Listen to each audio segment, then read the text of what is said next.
Abang, Your Lifestyle. Assalamualaikum, selamat malam rekan Abang. Kembali lagi Fadli menyapa ruang dengar Anda dalam program acara talk show bersama dosen UIN Sahada Kota Padang Sidimpuan. Dan di malam hari ini rekan Abang, buat rekan Abang yang mau bergabung, langsung aja datang ke studio, bukan datang ya, langsung aja di chat ataupun di SMS di nomor 082299996105 ya rekan FM ya. Jadi buat rekan FM yang mau bergabung bersama kita di malam hari ini, langsung aja gerakin jarinya untuk bertanya kepada dosen kita rekan FM ya.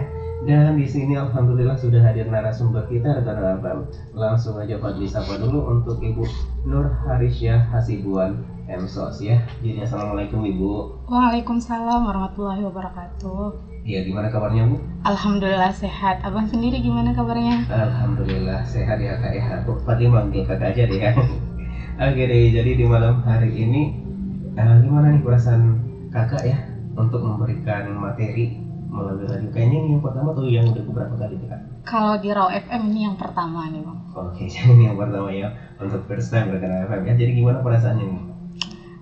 Tentu yang pertama bahagia sekali bisa diundang khusus oleh Raw FM untuk ngisi acara di sini. Oke. Yang kemudian pasti ada nervousnya ya Bang. Iya, sama Fadli juga nervous. Oke deh Kak, di malam hari ini Fadli boleh tahu nggak sih basicnya atau backgroundnya Kakak itu apa gitu? Basic saya pengembangan masyarakat Islam. Saya mengajar dan sebagai dosen di Prodi Pengembangan Masyarakat Islam di UIN Sahada. Iya, untuk jurusannya ini Kak, jurusan atau fakultasnya gitu? Fakultas Dakwah dan Ilmu Komunikasi, jurusan kalau sekarang namanya Prodi Bang, program studi ya. pengembangan masyarakat Islam. Iya, jadi prodinya pengembangan masyarakat Islam untuk Fakultas Dakwah ya Ibu ya. Wow, jadi keren ya. Dan di malam hari ini kita mau bahas tentang apa nih Bu? Tema yang malam ini kita membahas tentang pemberdayaan berbasis agama di era digital. Oke, jadi kita bakal bahas tentang pemberdayaan agama di era digital ya Pak ya, yang sekarang lagi 4.0 gitu ya. Yang lagi ngetren banget ya rekan-rekan ya. Jadi di sini Bali mau nanya dulu Bu, kenapa sih atau apa latar belakang Ibu mengangkat tema ini? Alasan saya mengangkat tema pemberdayaan berbasis agama di era digital ini salah satunya kita tahu ya bahwa internet ini sebenarnya menjadi salah satu yang tidak terpisahkan lagi dari kalangan mahasiswa ataupun generasi Z. Kalau sekarang sebenarnya generasi strawberry ya. Iya. Yang terbaru. Iya, yang terbaru. Kalau saya sudah nggak di generasi ini lagi kayaknya. Jadi dari generasi mana nih? Jumlah pengguna internet ini sangat besar kalau di Indonesia. Nah, ini nih yang membuat era digital ini semakin marak di kalangan mahasiswa.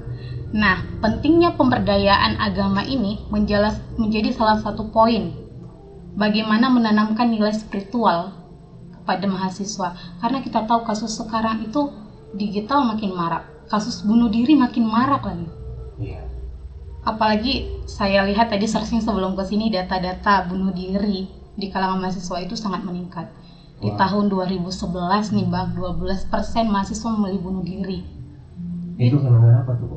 Tuh ada katanya kasusnya putus cinta. Sesederhana itu ya. Belum lagi kasus masalah tugas yang diberikan dosen terlalu berat. Oke. Kemudian bimbingan skripsi. Ini kenapa sih kok jalan mahasiswa ini ngambil titik terakhir ini bunuh diri? Apakah kurang penanaman agama? Ini perlu pemberdayaan di dalamnya. Nah, makanya saya tertarik nih ngangkat tema karena lagi viral nih, lagi hangat-hangatnya. Apalagi yang terakhir ini tahun 2023 di Kota Padang ada salah satu mahasiswa UNAN yang bunuh diri di Kos Jati. Nah, Pasti ketinggalan info tuh. Itu gara-gara apa tuh mahasiswanya bunuh diri? ini kalau dari kita lihat ya di berita katanya karena tugas terlalu berat yang diberikan oleh dosen. Jadi itu juga termasuk dari faktor mungkin generasi Z-nya mungkin ya Bu ya, Iya. yang nggak tahan, yang nggak tahan tekanan mental gitu ya. Kalau kalian nggak mau ribet gitu. Nah, jadi ujung-ujungnya mengakhiri hidup gitu ya. Iya, dijaga. Solusi terakhir itu bunuh diri. Padahal bunuh diri itu dilarang banget loh dalam Iya. Islam gitu ya. Kita tahu kan di dalam Quran surah An-Nisa itu jelas sekali kata Allah dalam ayat 29 ya saya kalau nggak salah. Janganlah kamu membunuh dirimu. Sungguh Allah Maha menyayangimu katanya. Jadi entah kenapa nih Dan kami pun harus memberikan pencerahan kepada mahasiswa sekarang bahwa bukan jalan terakhir untuk bunuh diri, masih banyak solusi. Seperti di kampus UIN Sahada ada konseling. Jika ada masalah, mahasiswa bisa masuk ruang konseling, curhat istilahnya kalau anak zaman sekarang. Nah, ini basis agama ini sangat perlu ditanamkan di mahasiswa, khususnya kita generasi-generasi Z maupun generasi strawberry.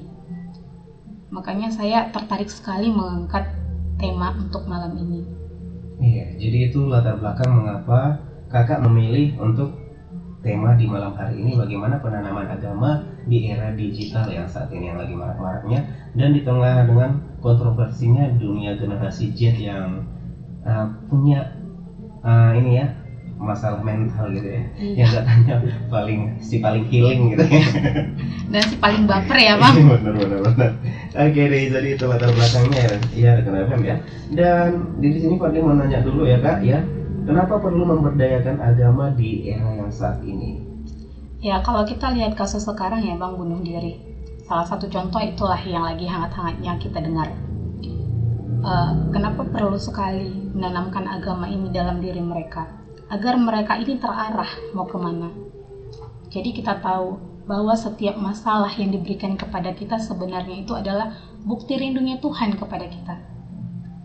Kenapa Tuhan rindu kepada kita? Mungkin ketika kita diberikan kebahagiaan, kita lupa untuk bersyukur, kita lupa untuk mendekatkan diri kepadanya. Nah, dengan cara apa Allah memberi kita teguran? Mungkin dengan salah satunya yang memberikan ujian, permasalahan, persoalan, yang notabene mungkin ringan bagi orang lain, namun berat bagi kita. Nah, balik lagi ke basicnya, balik lagi ke karakternya, bagaimana seseorang memahami sebuah masalah, bagaimana menyelesaikannya. Nah, ini yang perlu dipahami oleh mahasiswa maupun generasi Z. Karena generasi Z maupun generasi strawberry adalah generasi-generasi yang nggak mau ribet. Semuanya mau instan.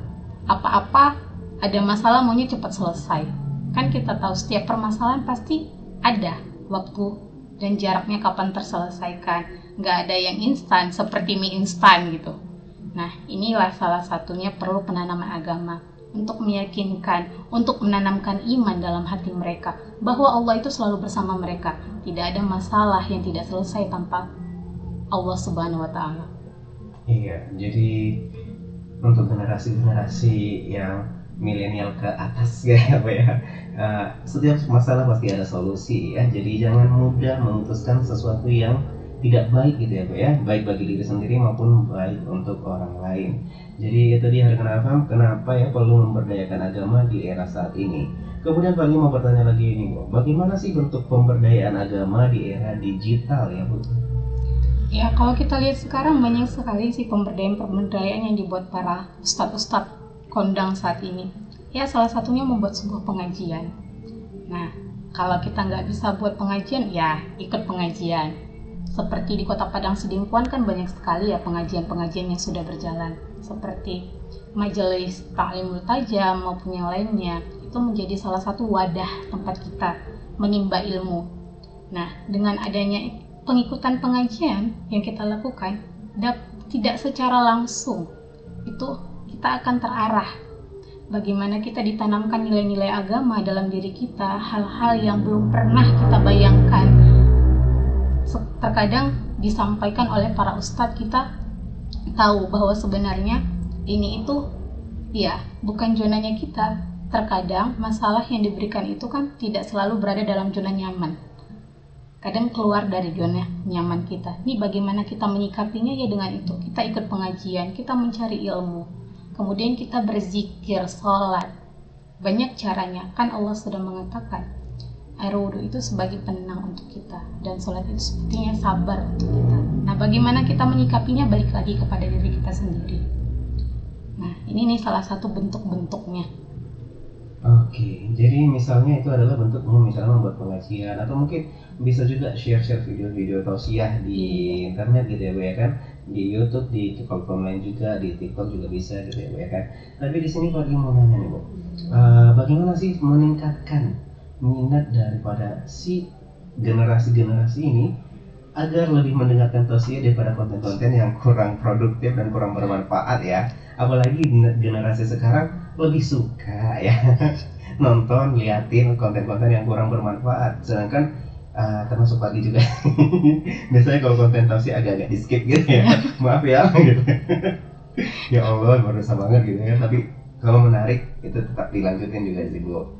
Jadi bagaimana sih cara kita mengajak atau mensosialisasikan agar generasi-generasi kita yang sebelumnya ya, generasi-generasi kita lebih tertarik dengan tausiah-tausiah tersebut agar mentalnya juga kebentuk gitu.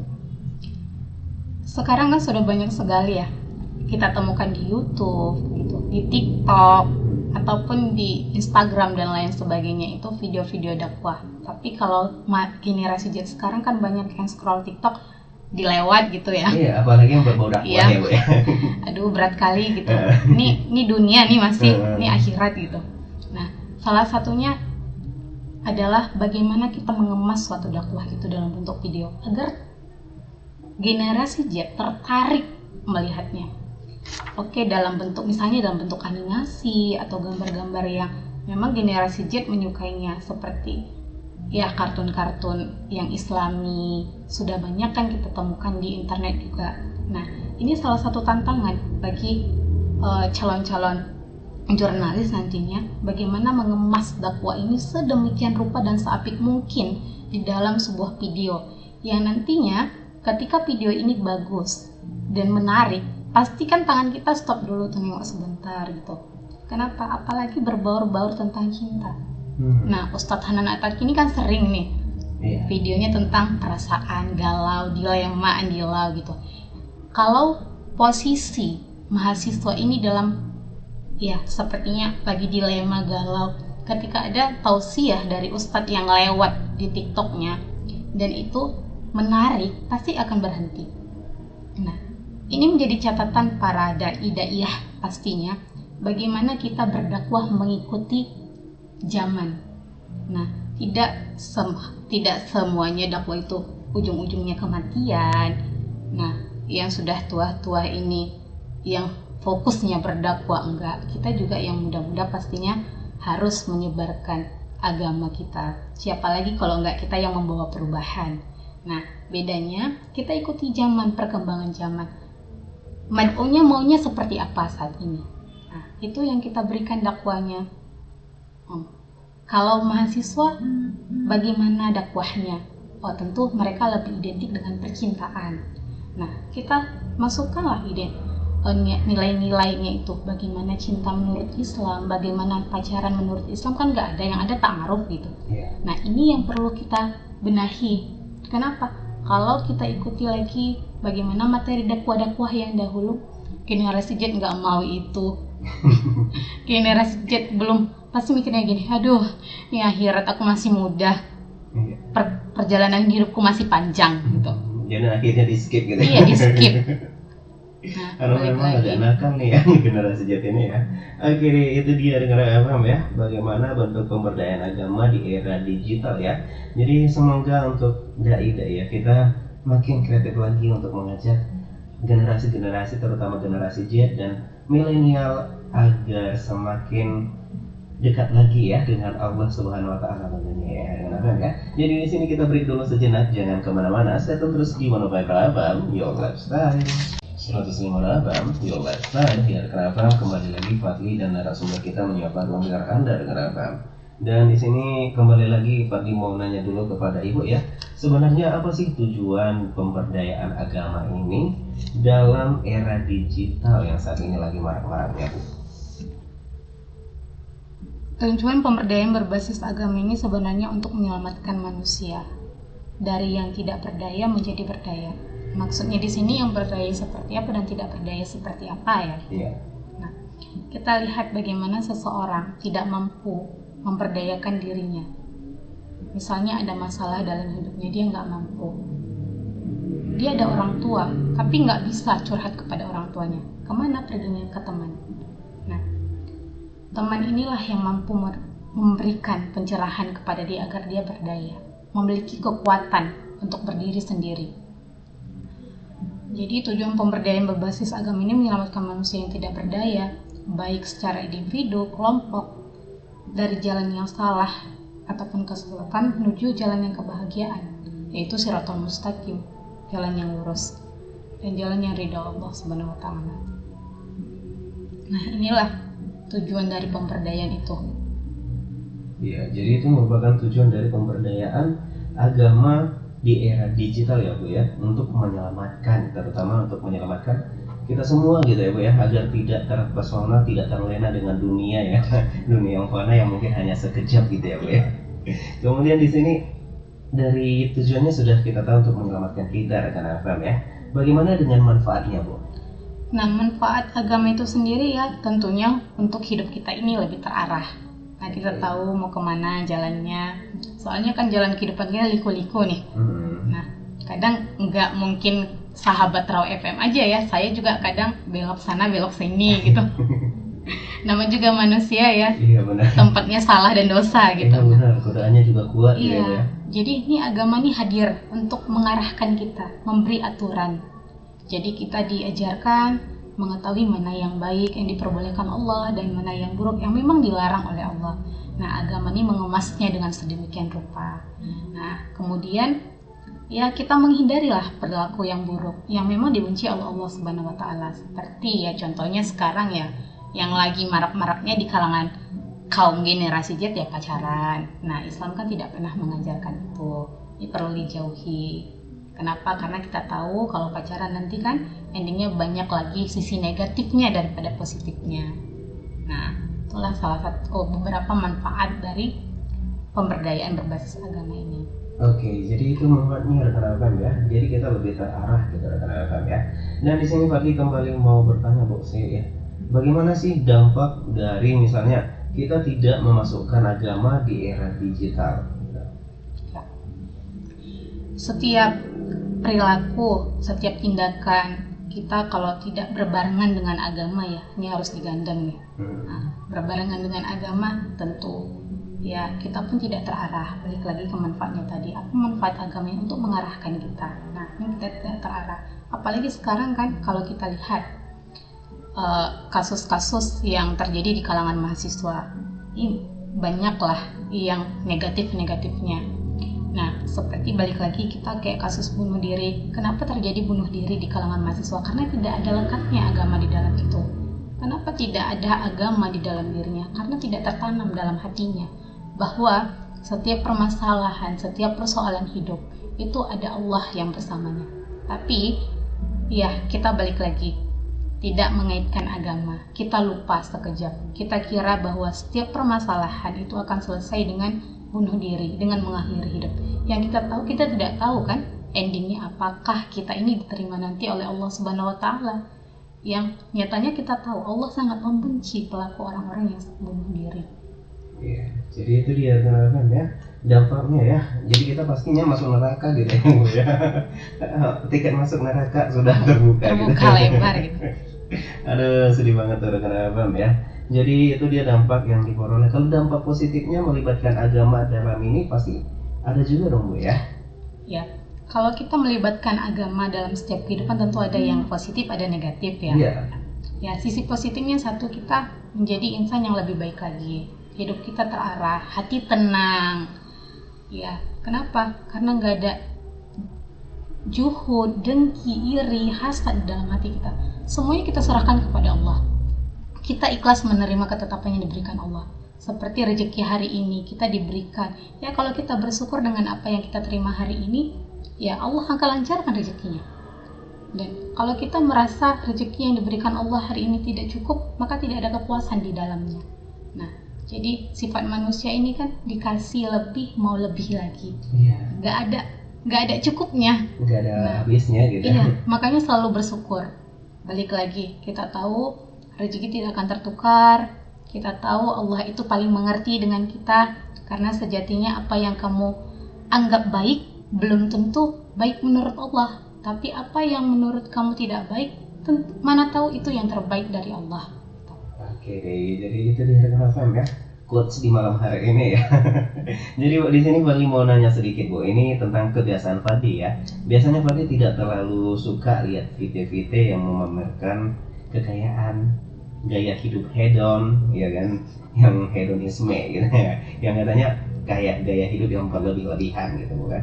Jadi makanya Fadli agak menutup diri dari yang namanya sosial media, terutama untuk melihat video-video yang memamerkan kekayaan. Kenapa Fadli jadi tidak Insecure gitu ya? insecure dan tidak termotivasi ya. Jadi bagaimana sih itu termasuk penyakit hati atau bagaimana sih Bu gitu? Ini sebenarnya ya balik lagi ke karakter kita ya, masing-masing gitu. Ada yang memang dia suka dengan gaya hedon gitu, memamerkan segalanya. Ada kita yang memang introvert gitu, yang semuanya tertutup gitu. Nah, balik lagi kita menanggapinya orang yang hedonis seperti apa. Nah, kita melihatnya itu bagaimananya gitu kan. Kalau Fadli jadi nggak udah skip nanti sakit hati nengok gaya hedon dia gitu. Jadi itu gimana sih Bu itu? Itu kan yang perlu kita lihat. Apa sih sisi positifnya yang ditampilkan dari video itu? Nah, jangan dilihat dari negatifnya terus kan. Nah, apa sih? Ataukah memang dengan gayanya hedon dia menyampaikan sesuatu atau quotes-quotes yang bermanfaat untuk kita? Atau memang hanya untuk memamerkan apa yang ada dalam dirinya kan, kekayaannya gitu. Nah, kita balik. Kalau kita pikir seperti ini, iya ya dia kaya seperti memamerkan segalanya. Kalau aku di posisi dia nanti aku sombong gitu, aku ikut gitu kan. Nah, kita ambil ibrah-ibrahnya aja lah, pelajarannya.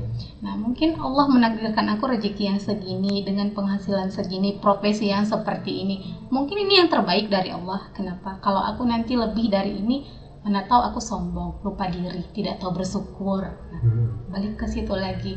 Jadi ketika kita lihat konten-konten seseorang yang kita anggap ya tidak baik menurut kita gitu, kita cari aja pelajarannya apa, atau kita doakan dia biar berubah. Kalau kita lihat kan, wah ini nih nggak bagus nih gitu, ya Allah semoga orang ini segera tobat, tidak seperti ini lagi. Tapi doanya jangan dalam hati aja ya Bu ya, jangan di kolom komentar ya. Iya, dalam hati kan. Nanti kalau diserang netizen lagi. Di kolom komentar tiba-tiba kan. Netizen lebih ngeri lagi daripada kita. Benar-benar Bu. Jadi itu dia.